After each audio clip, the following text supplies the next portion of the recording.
Bismillahirrahmanirrahim. Assalamualaikum warahmatullahi wabarakatuh. Alhamdulillahirabbil alamin wa bihi nasta'inu ala umuri dunya waddin. Wassalatu wassalamu ala asrofil anbiya'i wal mursalin wa ala alihi wa sahbihi ajmain.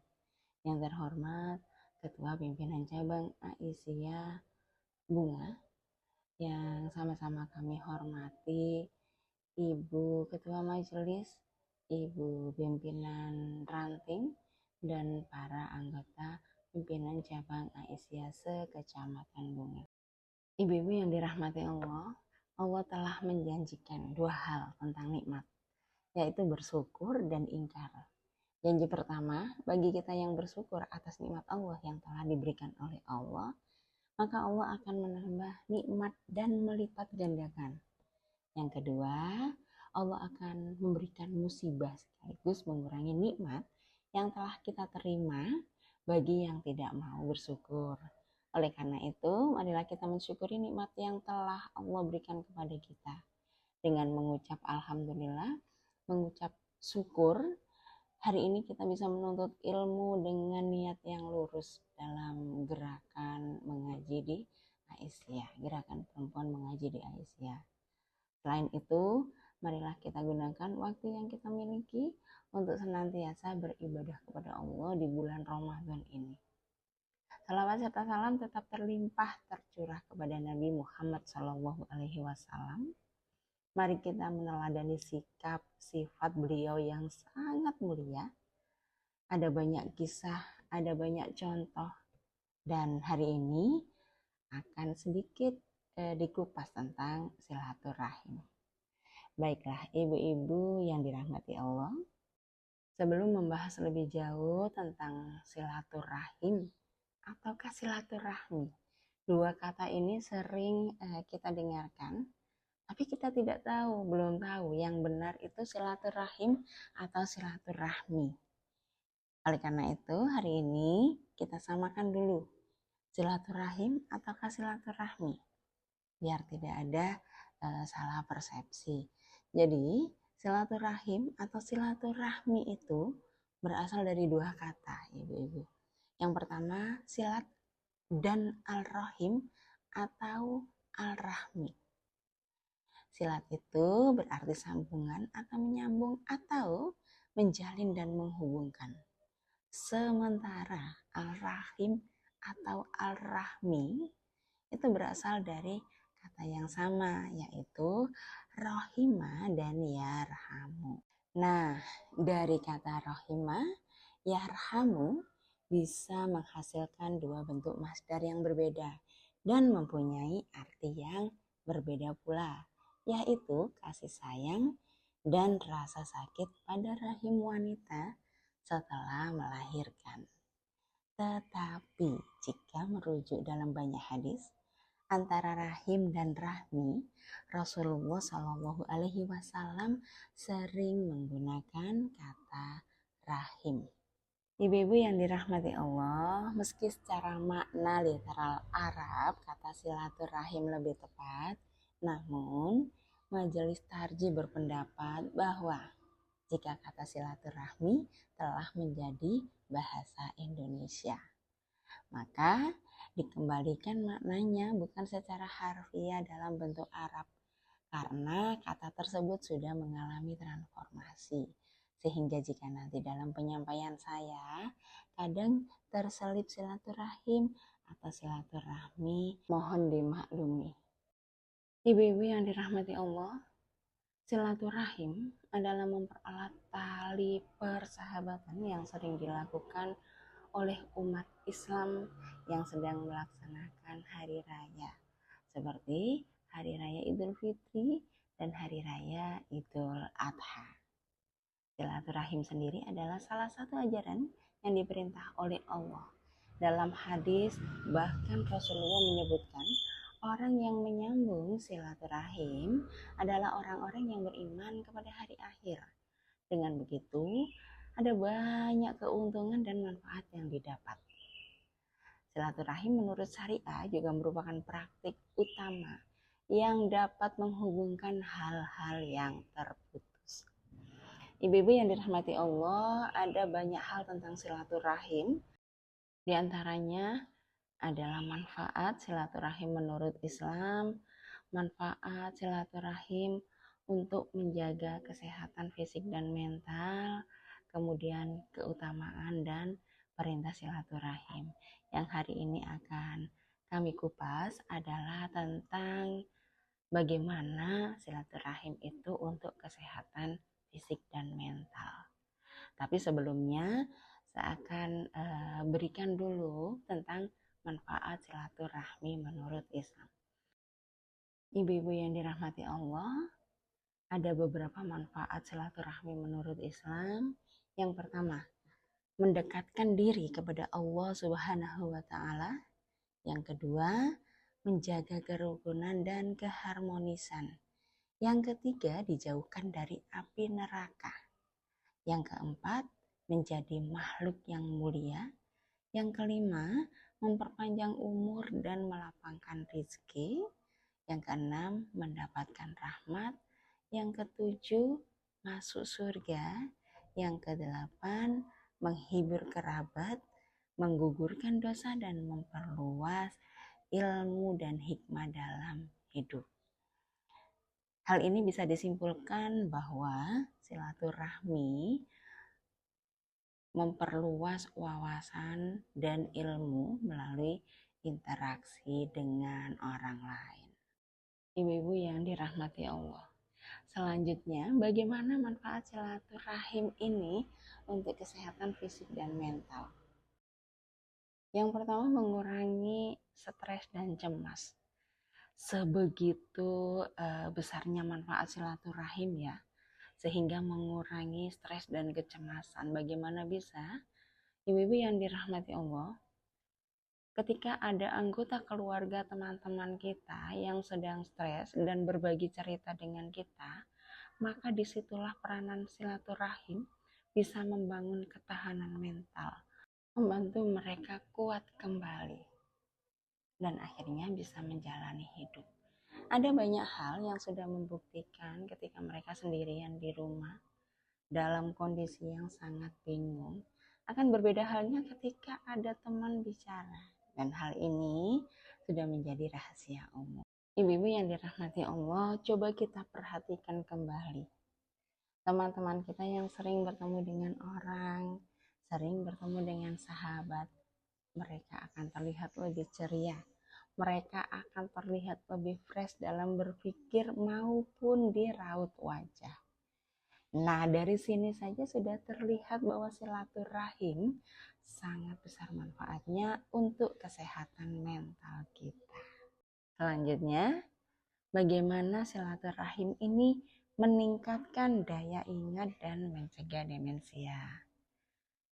Ibu-ibu yang dirahmati Allah, silaturahim itu berhubungan dengan sosialisasi, berhubungan dengan interaksi sosial yang aktif, berhubungan dengan bagaimana kita komunikasi dengan individu lain. Sehingga dari sini dapat kita simpulkan ketika kita bertemu dengan orang lain, ketika kita berinteraksi, maka daya ingat kita akan lebih daripada teman-teman yang tidak sering berinteraksi atau jarang berinteraksi. Sehingga dapat dibuktikan bahwa silaturahim ini dapat meningkatkan daya ingat dan mencegah demensia. Yang ketiga, meningkatkan imun tubuh dan memperpanjang usia. Ibu-ibu yang dirahmati Allah, usia memang adalah hak prerogatif dari Allah Subhanahu wa taala. Tetapi sering kita dengar bahwa sebenarnya penyakit itu bukan dari makanan, bukan dari apa gitu ya, tetapi dari bagaimana imun tubuh kita itu bekerja, dan salah satunya adalah dari silaturahim. Kok bisa? Iya, silaturahim ini meningkatkan sistem imun tubuh kita dan memperpanjang umur dengan memicu hormon kebahagiaan. Ibu-ibu, hormon kebahagiaan ada hormon dopamin, oksitosin, endorfin, serotonin, dan ini akan meningkat ketika ketika kita bertemu dengan teman-teman dan bersilaturahim. Dan inilah yang mengakibatkan sistem imun tubuh kita meningkat juga. Jadi yang ketiga, silaturahim meningkatkan imun tubuh dan memperpanjang usia. Ibu-ibu yang dirahmati Allah, dari manfaat tersebut di atas yang sudah saya ceritakan, dapat disimpulkan bahwa silaturahim adalah kunci untuk mendapat ridho Allah dan membangun hubungan kuat antar sesama manusia. Silaturahim sendiri bukan hanya hubungan sosial, tetapi juga bentuk ibadah yang mendatangkan kebaikan di dunia dan akhirat. Sebaliknya, jika memutus silaturahim adalah dosa besar yang bisa menghalangi seseorang masuk surga. Jika ingin hidup berkah, baik dari segi umur, rezeki, maupun hubungan antar keluarga, maka silaturahim harus sering dilakukan. Ibu-ibu yang dirahmati Allah, sebenarnya praktik silaturahim ini sudah diatur dalam Islam, yaitu ketika Idul Fitri. Bagaimana hal ini dikatakan praktik silaturahim? Yang pertama, ketika Idul Fitri, kita biasanya ada pertemuan keluarga yang jauh datang, atau kita yang ke saudara-saudara kita. Dalam pertemuan inilah ketika berkumpul, makan malam bersama, akan mempererat hubungan antar keluarga. Dalam pertemuan ini, manfaatkanlah waktu untuk saling berbagi cerita, berbagi masalah, berbagi kebahagiaan. Kemudian komunikasi yang baik. Komunikasi yang baik adalah kunci menjaga hubungan yang harmonis. Jadi ketika bertemu dengan sanak keluarga, kita manfaatkan Idul Fitri ini. Berhati-hati dalam berbicara. Berbicara yang sopan, berbicara yang penuh kasih sayang, mendengarkan dengan penuh perhatian. Setahun sekali kita bertemu, mereka datang ke kita, untuk bersilaturahim dengan kita. Mengapa harus kita lakukan itu? Agar mereka merasa dihargai dan dicintai. Yang ketiga, mendukung satu sama lain. Di momen Idul Fitri ini, anggota keluarga setidaknya saling mendukung, membantu, baik dalam keadaan suka, keadaan duka. Sekali lagi, jika kita tidak dapat membantu secara materi, maka berkata sopan dan mendengarkan itu sudah menjadi sesuatu yang sangat berarti.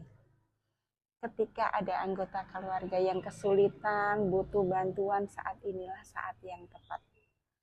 Bantuan dan dukungan keluarga akan menjadi sangat berarti. Dan ini akan menguatkan ikatan keluarga. Ibu-ibu yang dirahmati Allah, selanjutnya memaafkan dan melupakan kesalahan. Tidak ada pribadi yang sempurna. Tidak ada keluarga yang sempurna. Tidak ada orang yang tidak berbuat salah. Sehingga di momen ini, bagaimana kita memanfaatkan waktu untuk saling memaafkan kesalahan, melupakan dendam. Dan ini cara efektif untuk menjaga kedamaian dan keharmonisan dalam keluarga. Kalau dalam masyarakat bagaimana? Ibu-ibu yang dirahmati Allah, masyarakat adalah orang yang ada di sekitar kita. Berteman dengan tetangga, aktif dalam kegiatan sosial, sudah menjadi sehari-hari kita di masyarakat. Dan pasti interaksi-interaksi seperti inilah, sengaja atau tidak sengaja, kita bisa saja membuat kesalahan. Berteman dan menjalin hubungan baik dengan tetangga adalah langkah pertama dalam menjaga silaturahim di lingkungan sekitar. Saling menyapa, saling mengunjungi, membantu tetangga ketika ada kesulitan, akan menciptakan lingkungan yang harmonis dan aman. Ketika kita aktif di kegiatan sosial, aktif di kegiatan Aisyah, mengikuti dan berpartisipasi dalam kegiatan-kegiatan seperti ini, kerja bakti, pengajian, acara kemasyarakatan yang lainnya. Ini adalah cara mempererat hubungan antar sesama warga. Saya yang dulunya tidak kenal dengan panjenengan semua, hari ini begitu senang ketika bertemu panjenengan semua. Ini interaksi sosial dalam masyarakat. Dan aktivitas ini akan meningkatkan kebersamaan dan solidaritas di masyarakat, di warga Aisyah. Kemudian menjadi pendengar yang baik. Menjadi pendengar yang baik ketika orang lain berbicara, itu adalah bentuk kita peduli. Apakah itu termasuk silaturahim? Iya. Menjadi pendengar yang baik, membantu mereka yang membutuhkan, berupa materi, tenaga, dukungan moral. Hal ini akan membangun hubungan yang kuat dan saling menguntungkan tentunya. Begitu juga di lingkungan kerja. Membangun hubungan yang profesional, mendukung pekerjaan, mengatasi konflik dengan bijaksana, menghargai perbedaan. Ini semua adalah praktik silaturahim. Luas sekali silaturahim dalam Islam. Ibu-ibu yang dirahmati Allah, meskipun silaturahim ini luas sekali jangkauannya, tetap saja ada tantangannya, ada kesibukan dan waktu yang terbatas, ada rasa canggung untuk memulai silaturahim, ada juga jarak geografis. Tetapi untuk saat ini kita sudah dibantu dengan teknologi, sudah dibantu dengan HP yang canggih, sudah dibantu dengan media sosial, ya.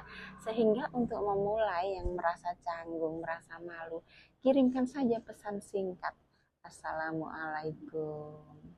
Atau kemudian nanti akan ada pembicaraan-pembicaraan selanjutnya. Begitu juga dengan waktu yang terbatas. Diluangkan waktu 1 menit, 2 menit, menanyakan bagaimana anggota keluarga kita berada di tempat yang jauh karena jarak geografis. Sehingga dimanapun tempatnya tetap akan terhubung. Ibu-ibu yang dirahmati Allah, begitu pentingnya silaturahim dalam kehidupan, sehingga kita harus menjaga hubungan baik dengan sesama. Dan ini merupakan cara mendapatkan rahmat Allah dan berbagi kebaikan dalam hidup. Jadi praktik silaturahim ini harus kita lakukan di berbagai lingkungan, di keluarga, di masyarakat, di tempat kerja. Meskipun tantangannya itu kita harus tulus, kita harus meluangkan waktu, sehingga hal ini dapat menciptakan lingkungan yang harmonis, penuh kasih sayang, dan yang pasti ketika sudah harmonis, kasih sayang, maka berkah di dunia dan di akhirat. Menjaga silaturahim adalah bagian dari ibadah yang ditekankan dalam Islam, mengikuti Al-Quran dan hadis, serta nasihat para sahabat dan ulama.